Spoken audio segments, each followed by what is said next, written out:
Shiva, Arunachala Shiva, Arunachala Shiva, Arunachala.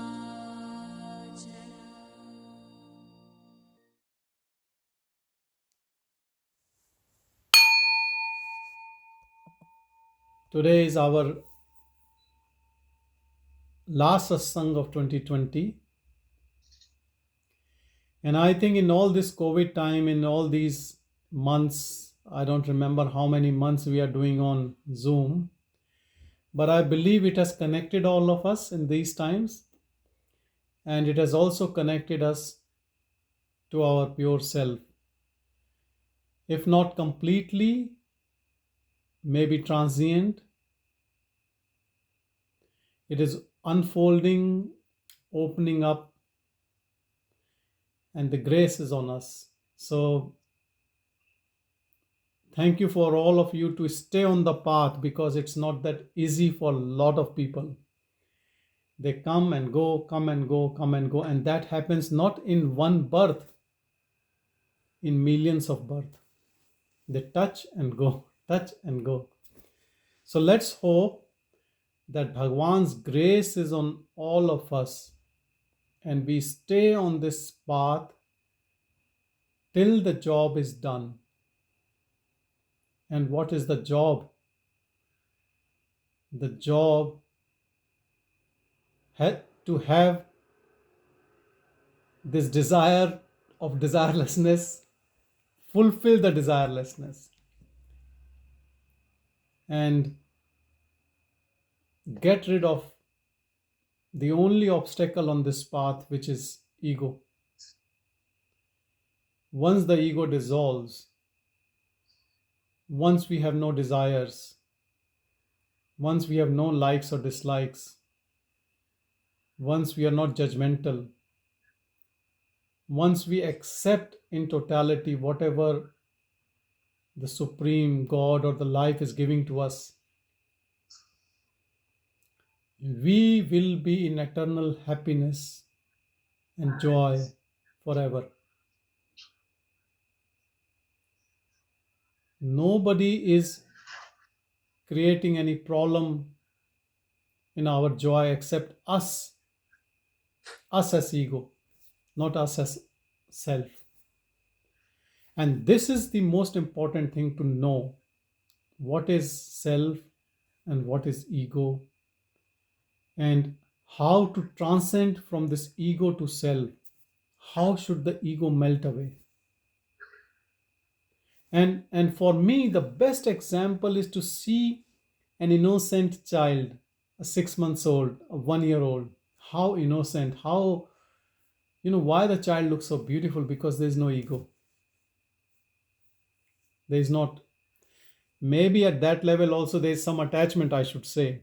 He's attached in suckling of his mother, he knows where the milk comes from. So, but he is not with any ego. And to go back home is to be like that child, to know that child within.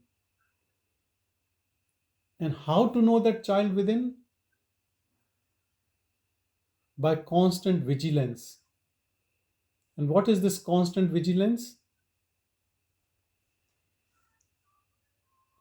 Whoever this ego or the mind is seeing the things in front of us, all the picture, all the things, images, people, objects,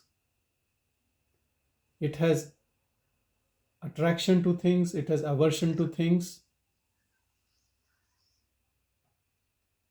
But our job is to not watch what this mind is attracted to it or not, or averse to it, but to that mind itself, just to watch that I amness or that ego, have a vigilant eye on that. And that is known as antarmukhi, just looking to that seer, which is seeing the show rather than the scene itself. And this can only happen When our attention is onto the awareness, when our attention is to the pure awareness, from here the view is very, very clear.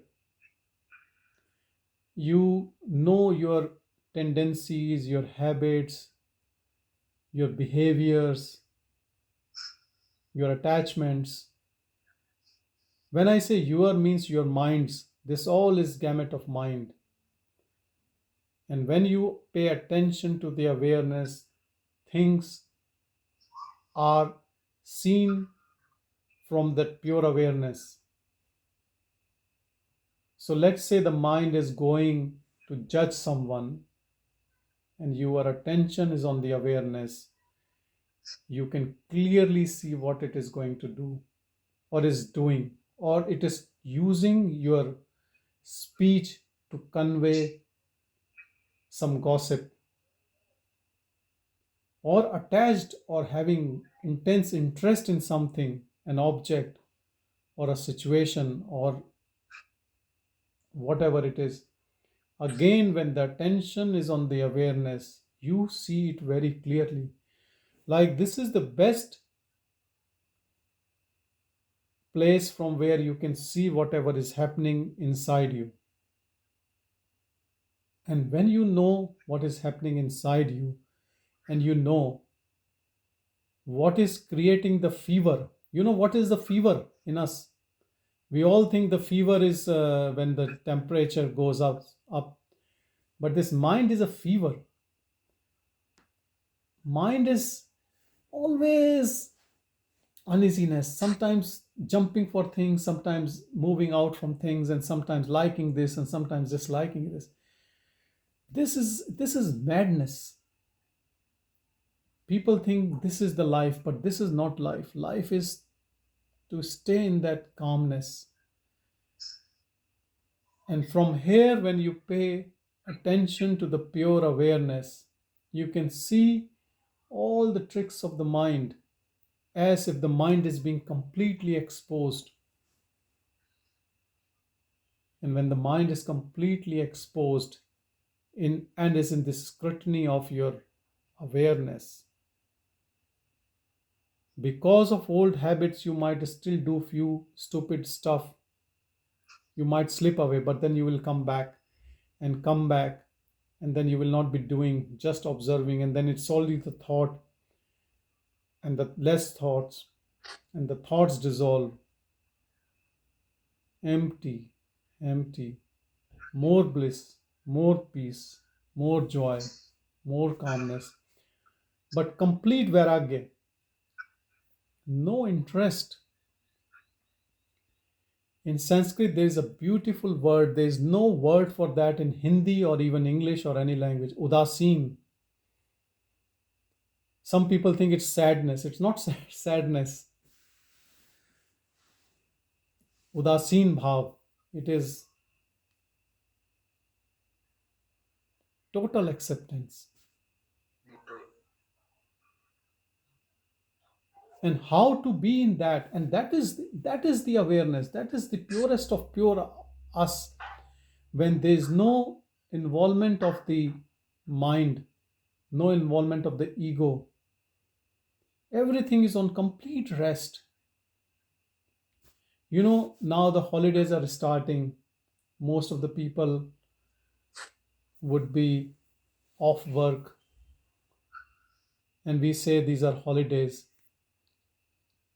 While I was coming back, one of my friends called. I went to his house for 10-15 minutes just to say hello. And he said, Sanjay, today is such a beautiful day. You are off now. Come over to our place. We will have party till midnight. You don't have to go early morning. Just enjoy. You have worked hard. But if you see who has worked hard and who is going to enjoy, who wants to have a party, when you watch from the pure awareness, it's only the ego. Ego feels that it has worked hard. Now it deserves a party or a break. and then it wants relaxed, it want to go on holidays. But I'll tell you, the eternal holiday is to stay as pure awareness, not touching anything,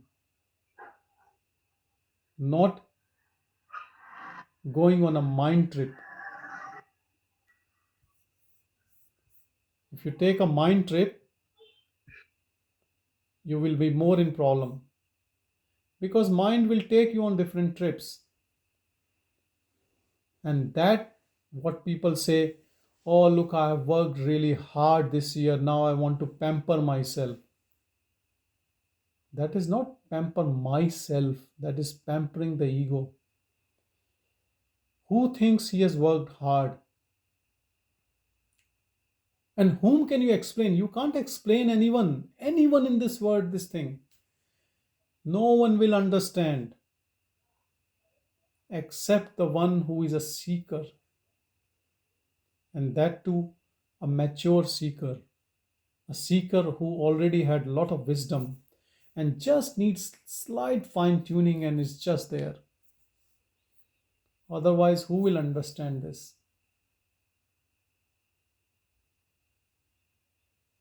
Who needs entertainment? Who has worked hard? People say you deserve good holidays because you are a doctor. People keep saying, I just listen, I say, yeah, thank you, thank you. Like all day you are seeing patients after patients and very serious, critical, whatever. And they say, doc, are you going on holidays? You deserve holidays. You deserve. Who deserves? Who is the doer? If you pick up any of these questions very, very seriously, intentionally, and sit with a question like this, who needs entertainment? Who has worked hard?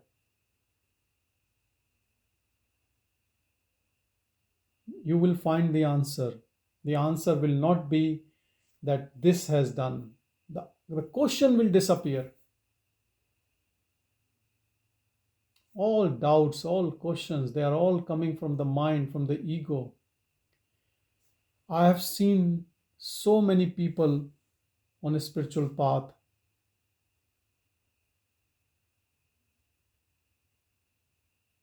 not transcending their mind. They work inside this domain of mind. So much trapped, completely ignorant, and they think they are doing the right things. Unless you put self inquiry, you can't be free. Unless you have to be a bhakta, unless you have to be complete surrender and devotion, which again an intellectual mind can never do it. We don't surrender to anyone. I would say do both things. Try both things together.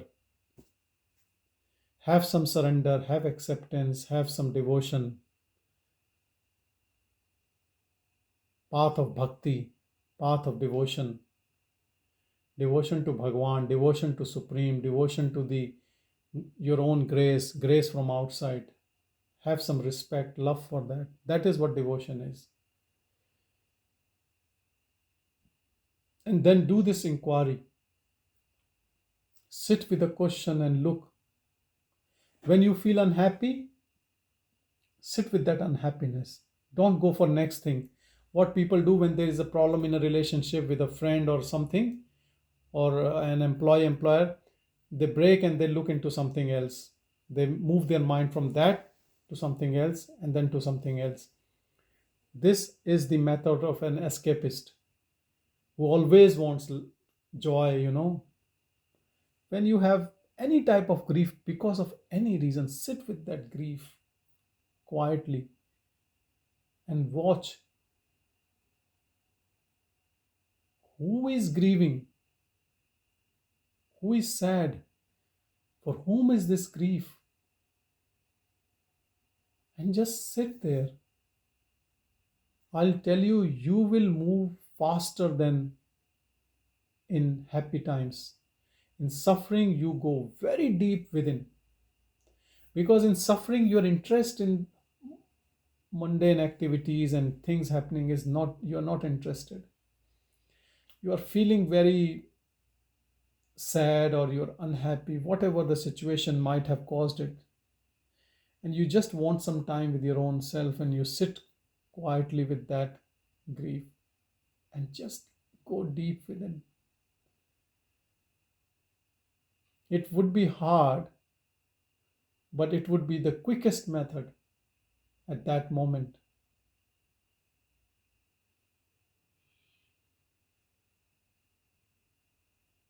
Otherwise, you can lose that opportunity. I call it suffering as an opportunity.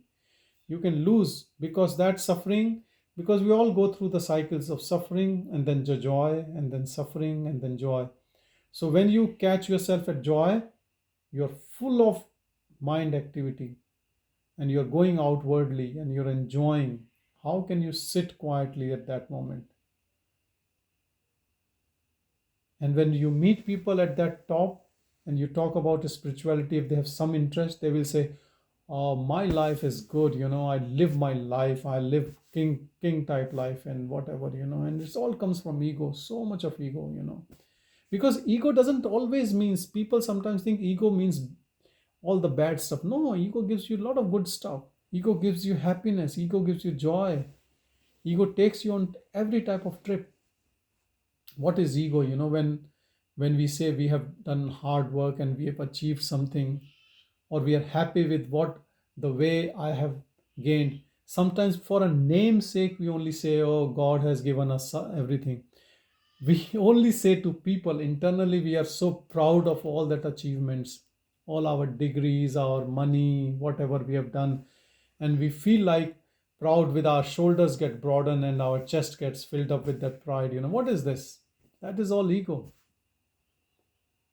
If the God has not given you that intelligence, the switch is in his control. If takes away the life breath, we will be dead at that moment. We can't go even, we can't take next breath without his permission. Then how can we be the doer of all the good things? Nobody is doer here. We are all visiting this planet Earth, and no one should suffer, because we have not come here to suffering. We have come to know our own true self.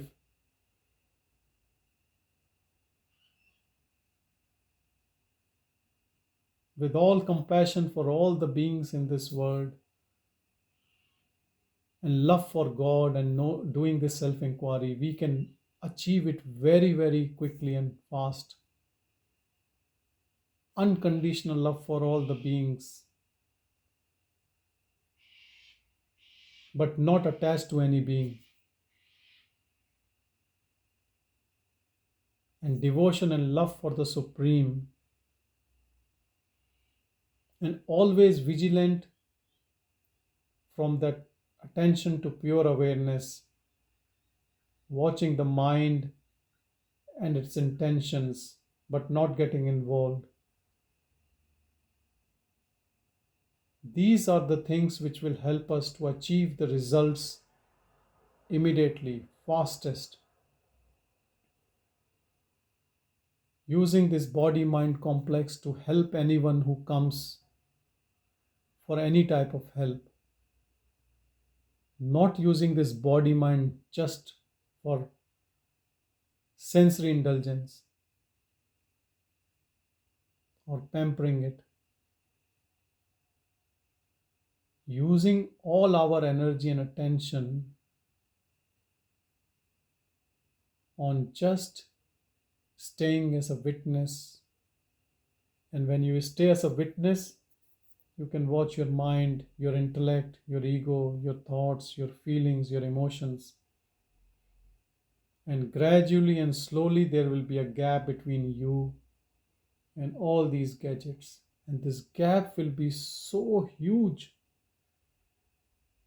that all these things happening in the mind and ego will be so far distant, as if you're watching a stranger.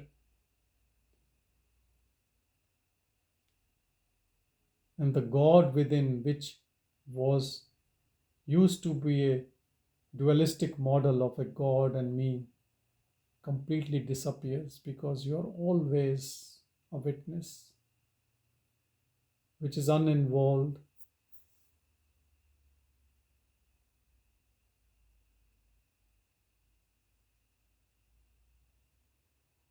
which has never ever suffered, which is just a seer.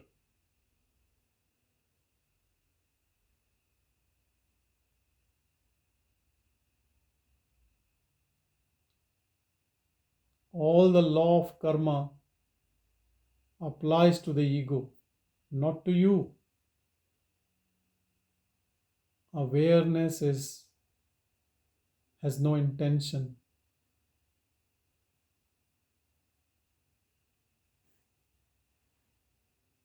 From the seeker to be seer, be the seeker to be seer, and once you are a seer,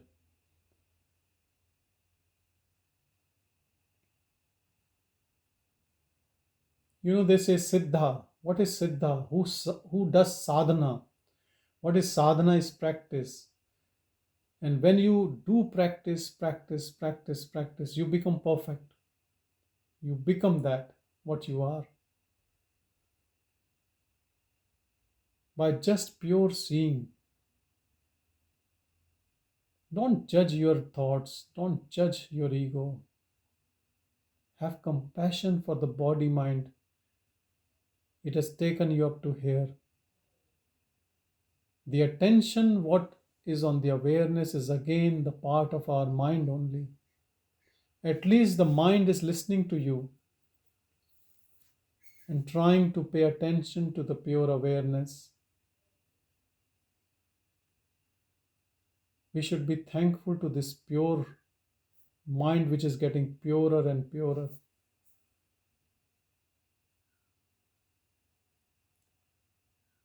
And is tasting the grace from within, the love from within. It has found the light at the end of the tunnel.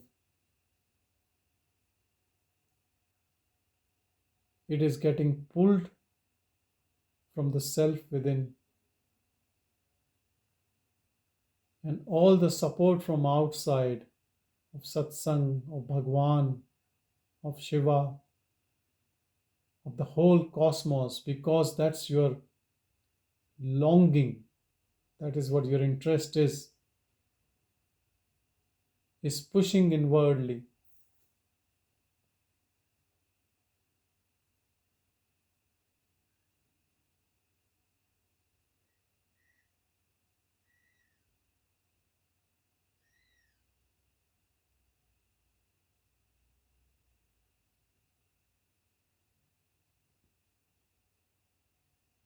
In Sanskrit, a word comes viveka, power of discrimination. If you pay attention to the awareness, all that discrimination comes from there only.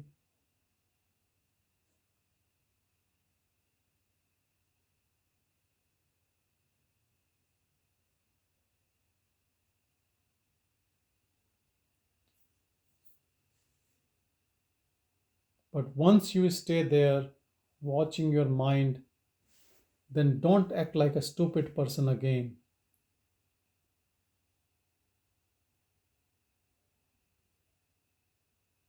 Talk like a person of wisdom.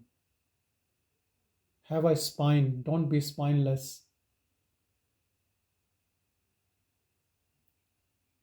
I have come across people who talk stupid, and you ask that you have done so much of sadhana and you're behaving. They said, "Oh, I'm just joking. I'm just fake. It's just a mask." All these are crazy, stupid excuses of a mind which wants to stay.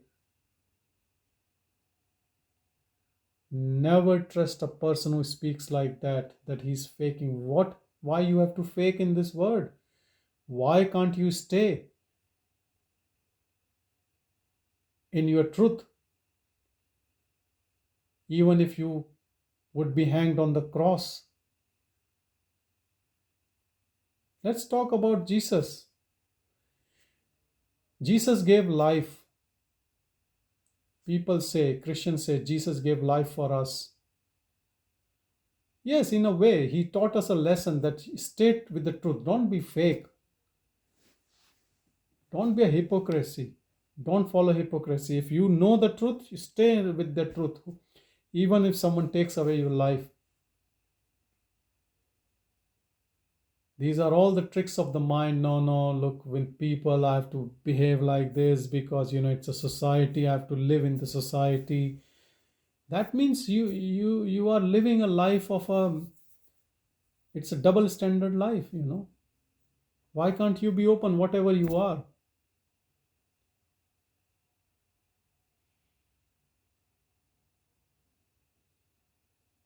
I have seen so many spiritual teachers. I'm not saying seekers, spiritual teachers who do all sorts of things, which anyone will say sensory indulgence.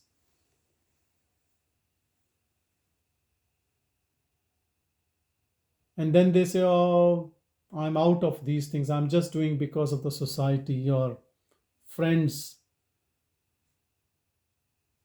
You can't do that. Never trust a person who speaks like that. Initial days, I was shocked to see so many of these people. Look, I should not say they are fake. They have done lot of tapas, but I feel that it is like they are, they are doing tapas, but there is a hole in their container. It's just leaking out. If you really want to indulge, then do everything what you want to do. You know, come to spirituality is the last stop. If you have done everything and now you want to go leave the mind and its activities, then spirituality, that's the first step of a spirituality. Whom are you fooling? You are fooling yourself. If you are indulging and then also looking into spirituality, let's also have a spirituality as an indulgence. For some people, spirituality is an indulgence. There used to be really big satsangs in Melbourne. One of the sannyasi used to come from India, big auditorium booked, and everyone is sitting. And you ask, and what was happening if you have not if missed? Oh, it was excellent. Oh, Guruji said so many things. And you ask what they said. Oh, I don't remember. He said a lot of good things. It was, and they remember all the jokes because Guruji used to crack a lot of jokes. So one day, very close disciple of this Guruji, I asked him that why this Guruji talks so many jokes which are just crazy and stupid jokes. He said because the spirituality is so bitter, he gives in a sugar coated pill. What type of guru is this? That he himself does not have guts to give that purity, that pure knowledge in a bitter pill. That means either the guru is fake or these people are fake or both are fake. The day I heard this guru is giving a bitter pill in a sugar coated, that was the last day I ever even thought about going there.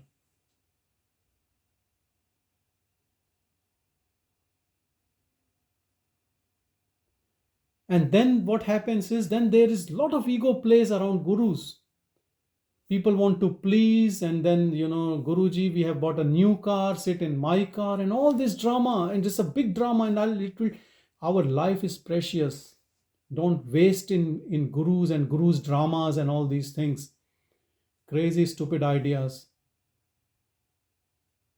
A true guru is never looking for any respect from you, a fake respect. If you have respect, you will do it.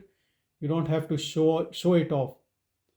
And the second, lot of gurus charges money of their teachings. They are businessmen. They are not gurus. They are not teachers. When the guru is still attached to money, how is he free from his mind?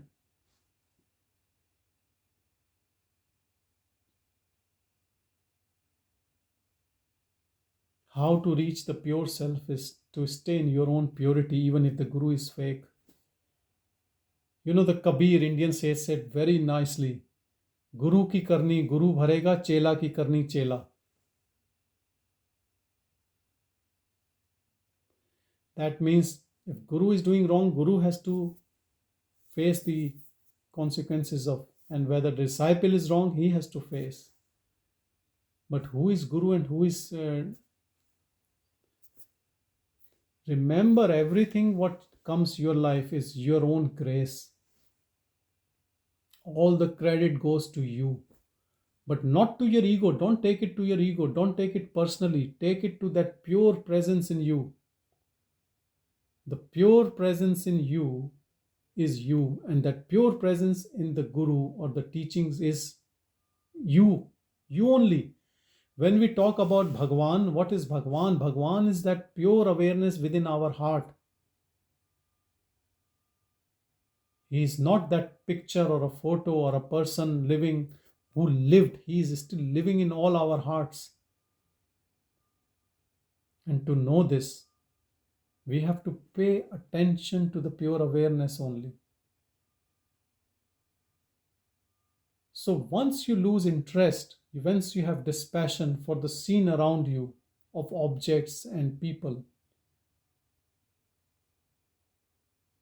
and you pay attention to the awareness, the mind slowly and gradually subsides.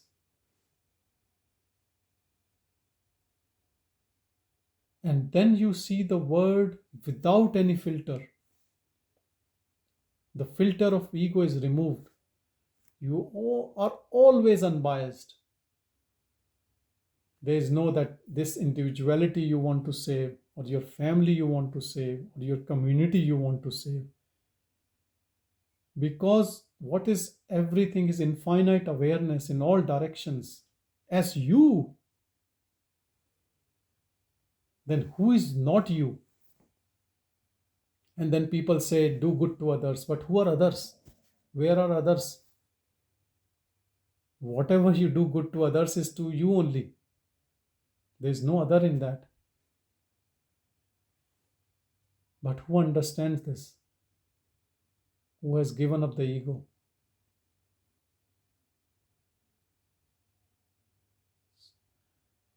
So don't do any self-sabotage. Just watch from here, from your heart. Live from your heart, not from your mind. That is what I would like to say.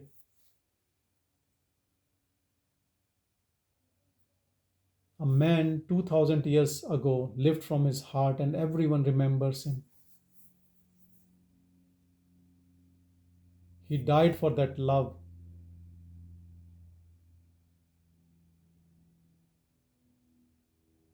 And he was not something different from us. He was same body, mind complex like all the beings. If he could do it, we all can do it.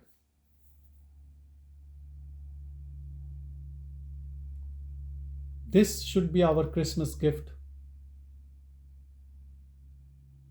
To live in that Christ consciousness.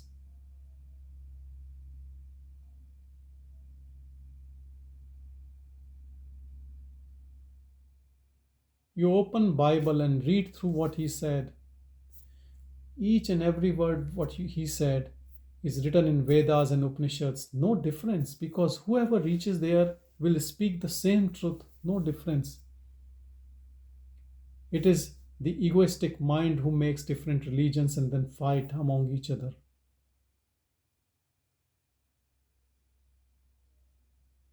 And to reach there, you can't reach there with any religion. That is the reason why all the religions fail to take you there, because which religion Jesus belonged to? It is the disciples who makes up a religion after death of the person.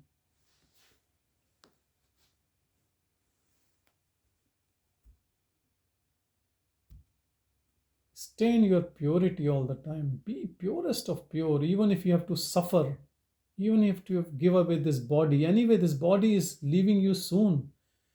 We are all moving towards death since we are born, and we don't know how much is left. What are you trying to save? If for truth you have to leave the body, that's okay. There are so many people who have given up this body. But if you know the truth, even if the body stays or goes, who cares? Job is done.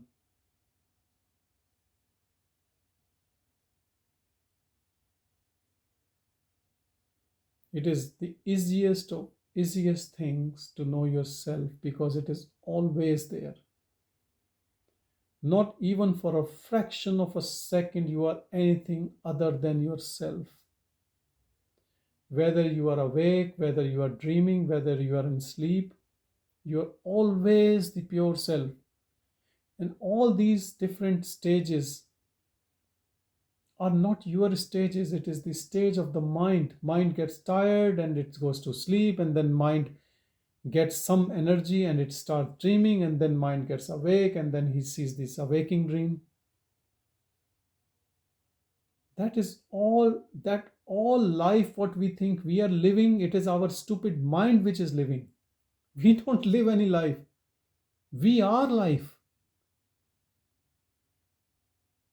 We are the creation of all this world, what we see in front of us. None of us is this body mind complex. The one who owns it is the ego. And that too is fake because it believes that it is this body mind. But when it looks from the pure awareness, it knows that the body mind is just a vehicle to interact in this world. And everything is predestined. And if it's all destiny, then who cares? You can stay as your own blissful self all the time. Whether you live in family or you live alone or you do a job or you don't do a job, you're rich or poor, or whatever part of the world, you are eternally free in spite of living in the body.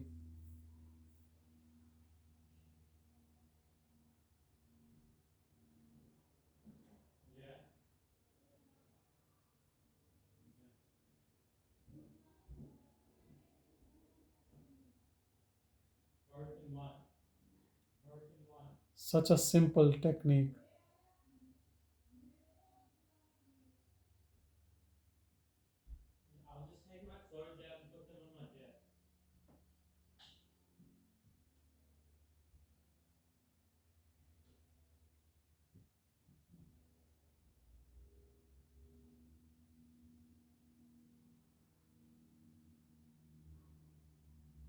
And slowly and gradually, when you pay attention to the awareness, so much of silence and peace dawns on you.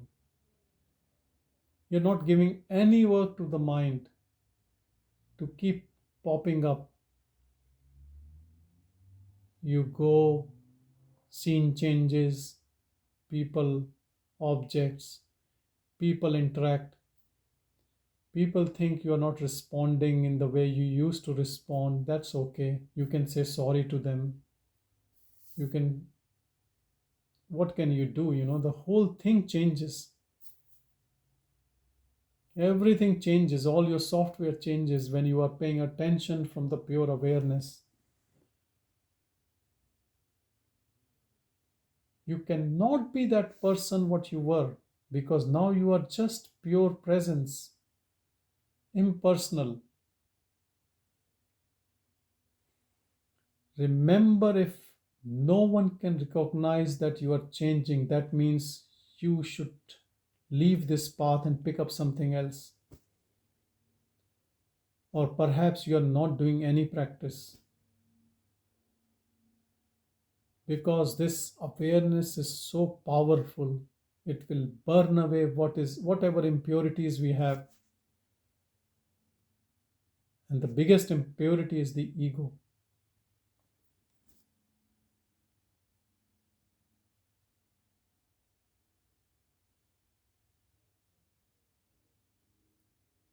Don't run for anything. Stay in your own stillness. Believe me, if you stay in your own stillness, all good things will come to your feet. All goodness, all good people.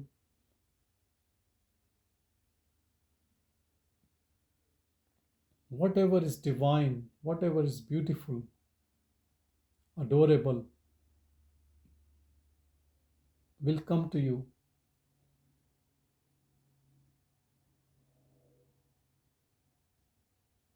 People will love you from their heart because your language will be from heart, not from the mind. And heart talks to the heart. Mind judges, mind discriminates, mind likes and dislikes, mind makes up a story, mind is manipulative, but heart knows no boundaries. Heart is always open. Heart gives unconditional love to all beings, irrespective what they do with this body-mind complex. That is true love. That love doesn't end in your own family. It just goes to everyone.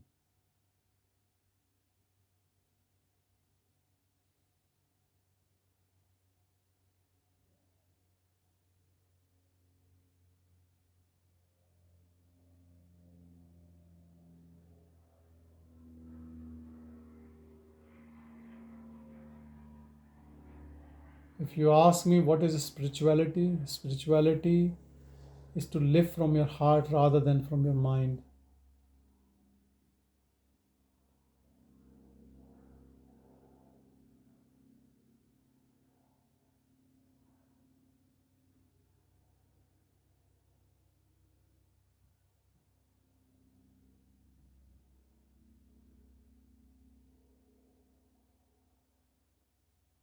When you live from your heart, all your categorical identification drops away. That your religion, your country, your color, your sex, your job, your region, everything drops away. To an extent that even to call yourself human being and other as an animal or a plant all drops away. And you become infinite, all pervading awareness.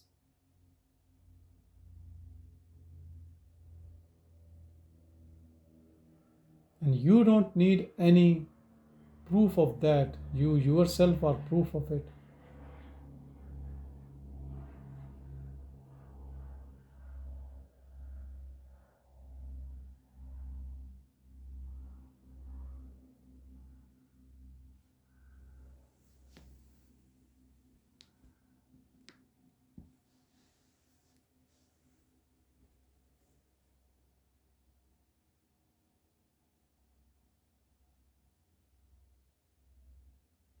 Abide in your pure silence all the time.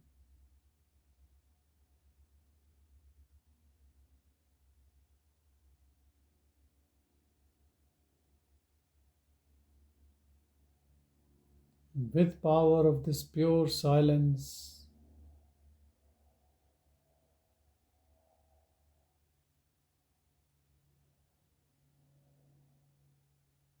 all the impurities will burn away.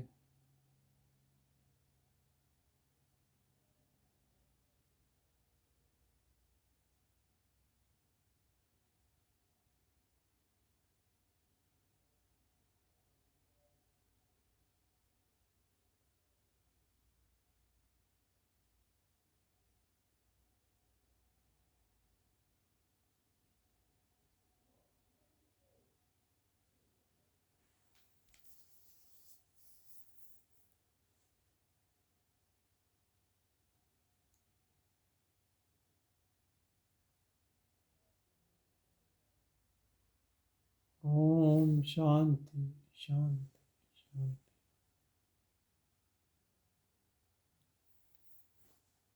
We can take up some questions if someone has any questions about any practice, sadhana, finding something hard to understand.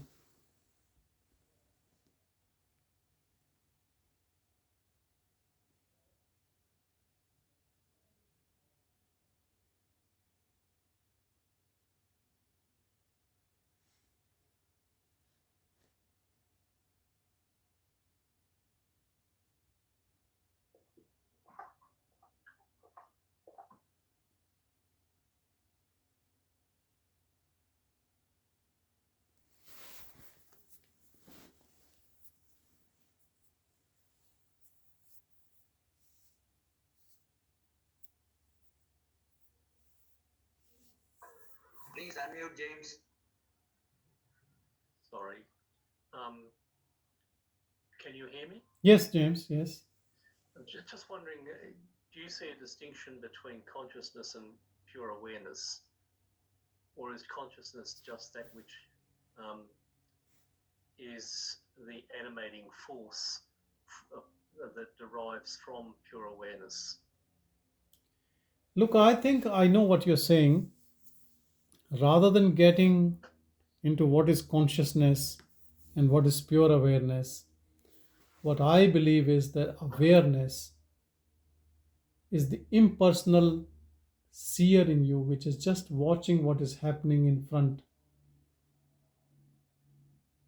It's not ego. Ego No, has clearly not. ego has interest in the body mind, and it works for the body mind, because it's like a driver on the seat which is driving this car and takes decisions and takes it and has a lot of self-interest. But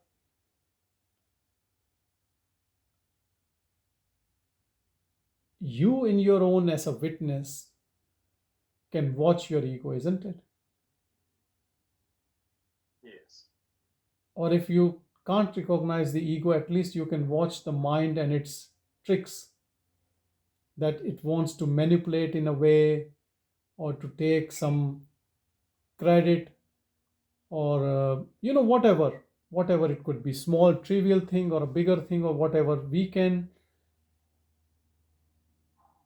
watch from this awareness. This is what I call it, awareness, the seer, which is watching this ego and the play of all the activities coming from the ego and the thought process behind it. Because first there is an intention in the ego to do a thing in a way. It makes up a plan, very quick plan, to whether manipulative or whatever, and then thoughts comes and then the action happens. So it's a plan, it's like a strategy. That all is the ego game.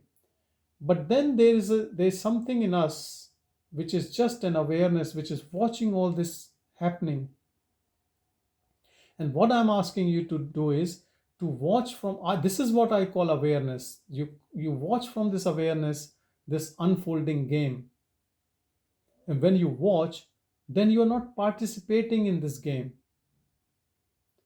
So what will happen? The game will finish at the level of thoughts, because you will not give your energy. This awareness will not give energy, because this is the source, this is the powerhouse. It is watching how this manipulative behavior of the ego is happening, unfolding, and this is because of our old habits. It could be very subtle, it could be very, very simple, it could look like it. You might even, the ego might justify, this is what I was doing, nothing wrong, I'm not doing anything, I'm not harming anyone, whatever, but you still watch it. Sometimes you might get swayed and you might do those acts. They might not be bad acts. I'm not saying there's nothing bad about those acts of the ego, but you're working from the ego mind complex. You are not from that pure awareness. You are not just impersonal. You have self-interest in this body mind. It could be very trivial, but that is selfishness, we call it self. But selfishness looks a crude word to people, but that is what selfishness is, which comes through the ego. So you watch from that awareness, which is a seer, which is not involved but watching. And that watching has the power, because when you watch, you can't. Because this awareness is like a king. It's a huge, it is like the best in you, and it can't make you to work like such a, what should I say, like a small man. It does not want you to behave like this. So what happens is all this drama unfolding, like, it is bringing you this story, you're not buying to that story, and you just, it drops. Then it will, in another situation, it will bring another story to show that you are very important, to maybe to show others down, maybe to get you some extra money in your pocket by doing some whatever smartness you can say. But you're watching. So that watching is the only and the easiest and the quickest way to freedom, because it will make you free from the ego mind complex, which plays all the time games and games and games, no end to those games. Religious games, spiritual games, political games, job, educational, family dramas, manipulative behaviors, emotional behaviors, old stories going on. This happened, judging people, all that, whatever. There's a lot of, it's not that, it's a lot of components to this ego.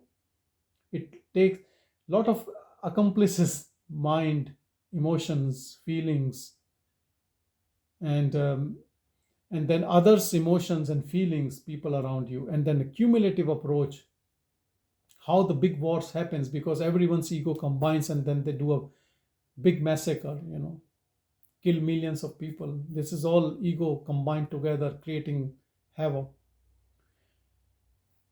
I know some people want to look into what is consciousness, what is awareness. I think it's better to just, you can call by any name. You can call it a seer or a witness, or an observer in you, or an awareness which is not involved, which can watch what is happening in front of us. James, can you feel that in your own self, that you can watch things? Yeah, I'm just a bit reluctant. I mean, when we use language, we're really imprisoning and limiting what it really is to be. Actually, it is that is what you said, is that isness. Yeah. But look, same word can mean so many different things to so many people. Yeah. But Yeah. that isness, which has no name, no form, it is just like just watching. Yes, that's it. It's the verb, isn't it? It's not a noun, because as soon as it's a noun, it becomes an object. So you can't really speak of pure awareness as the seer that is seeing. It's the seeing itself, that it's a cognizing emptiness that is a verb all the time, forever, eternally. For me, the word which comes to mean very, very naturally is awareness. Yeah, there's a sense in which it just simply means an undeniable presence. Yes, the other name is presence. That is what it is. When you stay in a way as an awareness, you abide in self, you are actually just a presence, uninvolved presence, from person to presence. That's what I say. Yeah, pre-sense. Yeah, which is intentionless. There is no intention in it. Yeah. So whatever unfolds in front of it, it does not get surprised. Yes. So not attracted, no aversion to it. That's why it's called witness. Yeah, witness is a good word again, but if you understand what I'm saying, even if you don't use any word for it, the one which can see the drama unfolding but not involved in the drama, that is what the witness would be. So this awareness, witness, observer, seer, whatever you can call, but that intelligent principle which is not involved but is watching all the people who are involved, like ego, intellect, feeling, emotions, but not getting involved. You stay there. That is what the practice is. And once you understand there, gradually and slowly the peace dawns on you, and you don't have to practice. So the practice drops one day, because that is our true place of living from your heart. Because you're not giving any work to the mind, you're not judging, you're not critical, you're not liking, you're not disliking, you're not manipulative. Is it all right, James and Sanjay, if I give you an example of what happened, a personal example, what happened today, which in many ways reflects what you're discussing? And it takes a bit of courage to admit to what's happened.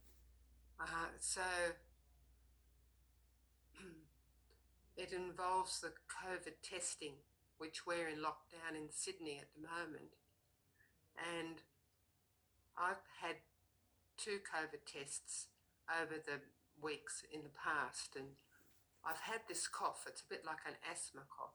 So I'm very aware that, you know, whenever I cough, that, you know, I might look like I've got COVID or something.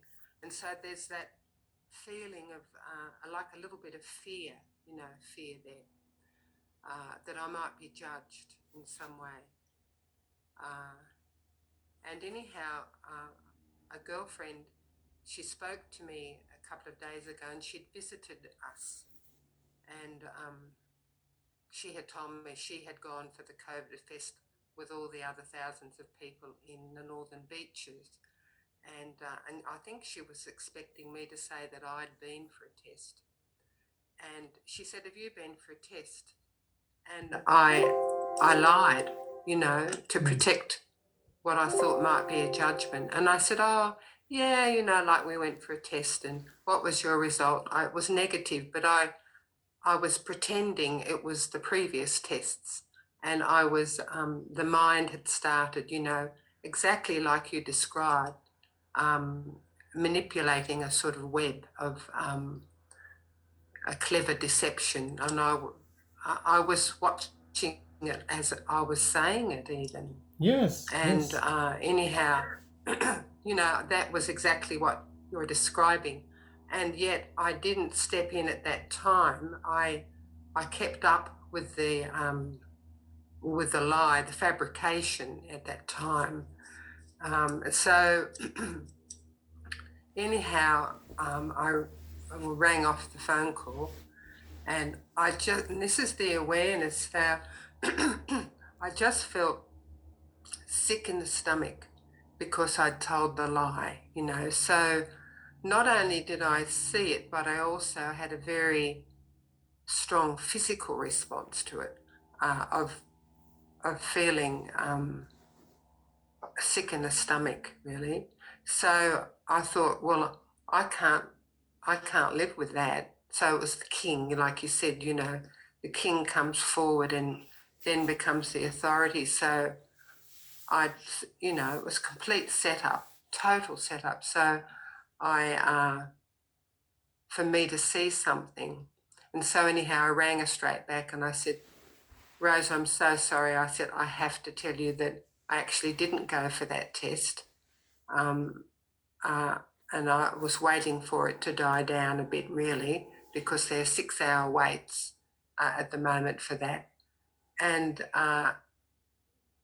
she was shocked, because I don't think she thought that I would ever lie to her, but she accepted it fully, you know, and said, "That's okay, you know, I understand." She didn't judge me as I feared she would, and so we just sort of cleared it up. And I did assure her that I would go and have a test maybe in the next 24 hours or whenever it worked, because I've had this little cough for so long, and each time I've had the cough, I've been for the test and it's been negative, and we haven't been anywhere close to where anything's happened. But there's that whole sort of like collective fear, and the whole sort of like a weight of judgment, which is, you know, flooding the media and flooding, well, just everywhere. Yeah. So that was an example of exactly what you're describing. And, Exactly. And that is, almost, yeah. I almost didn't want to tell because, I still feel some shame around that. No, But there's no shame. anyhow, that's how it Because was. again, the question arises, whom this shame is for?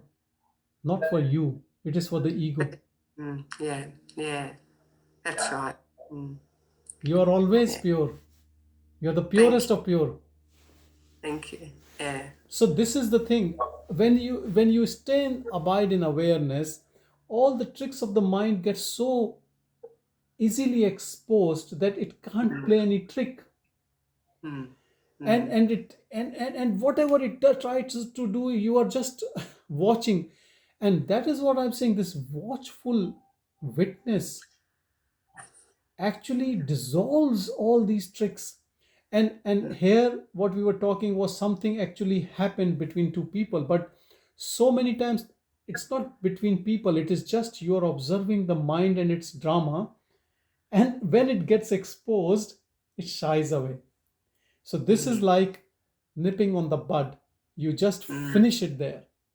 You finish it, and you finish it, and you finish it, and you finish it. Yes. And that's what Bhagavan says, that if you keep doing it till there is no enemy left inside the fort. Fort. There's only one door, so go on cutting it. This is what is called thine own self be true. Yes, When thank my you. father said it, I didn't know that. Now, say, as years went by, I began to realize by the time I was 25, I was on top of it because of what he has told me, that one line, to thine own self be true. Again, when my mind tries to lie, something is watching. No, I can't do that. That's what is called in the Vedas, Satyam Vada. Always tell the truth, because the mind will be the drama. Yeah. Mind is the one who is creating the drama. You immediately watch it and laugh at it. Because you become such an expert that you will start laughing at yourself, not at others. You'll start laughing at how the ego is trying to do the drama. Then that's why I say that you become completely under control, and the mind is just a drama. So nothing happens, because it becomes like you. If you're in India, we say that when a cracker is burning, but it doesn't burst, goes away like that. So like that, the mind becomes no power. We as a child, we used to call it fussy bomb. That the bomb, the cracker which you're trying to do, it doesn't blast. Yes. It's funny when you look at it.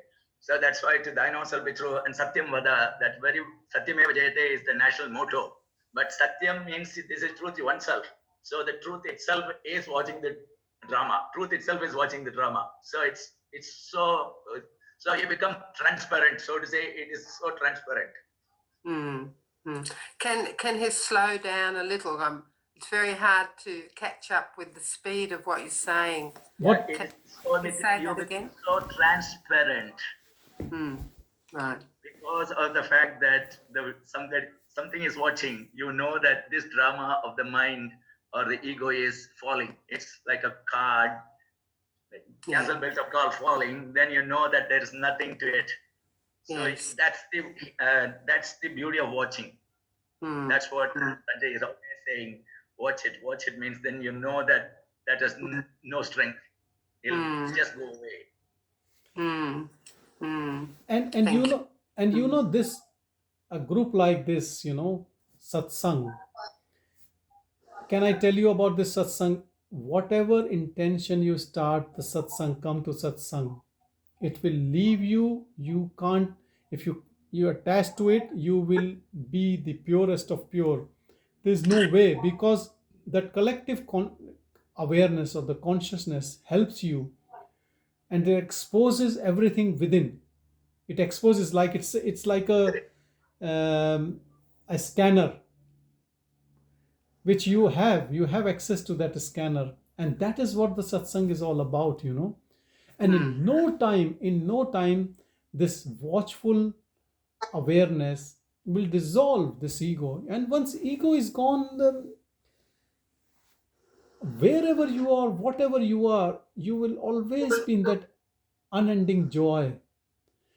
And it is not a simple thing. It is simple thing to achieve, but it's not a simple event in your life. It is the eternal freedom. It is, if you get a gold medal in Olympics, or you get 10 gold medals in Olympic, is useless in front of it. It is the eternal gold medal given by the Supreme to you for staying with the truth. And that is what I'm saying. We have to follow an example like Jesus. He didn't kill anyone. He never did anything wrong. But yes, he was not manipulative. And the mind is manipulative. He left the mind and stayed without mind in that pure bliss, what we are all trying to achieve. And we are in good times. I don't think anyone will put us on cross. I think we are in very good times now. So let's do it. And let's, even when you do it, you can say it. The society is very kind now, if you see. So I think what exactly spot on what you said, this is what it is. This is the way to watch from that awareness all the time. Okay. Thank you. So we will. Thank you, everybody. Thank you, everyone. For your kindness. So let's pray that this Christmas we all get free like Jesus, and we'll catch up in 2021. Thank you very much. Thank you. Until everyone. then. Thank you. Yeah. Thank you. Thank you. Thank you very much. Namaste. Namaste. Thank you very much. Thank you. Thank you. Thank you, everyone. Merry Christmas and Happy New Year to Yeah. everyone. Merry Christmas and Happy New Year. Sanjay, when do we resume? Second Missed out on. January. 2nd of January. I'll put it on the WhatsApp. Okay, Very good. Thank you. Thank you. Thank you. Thank you. Thank you. Have a lovely break. Thanks. Everyone. Thanks.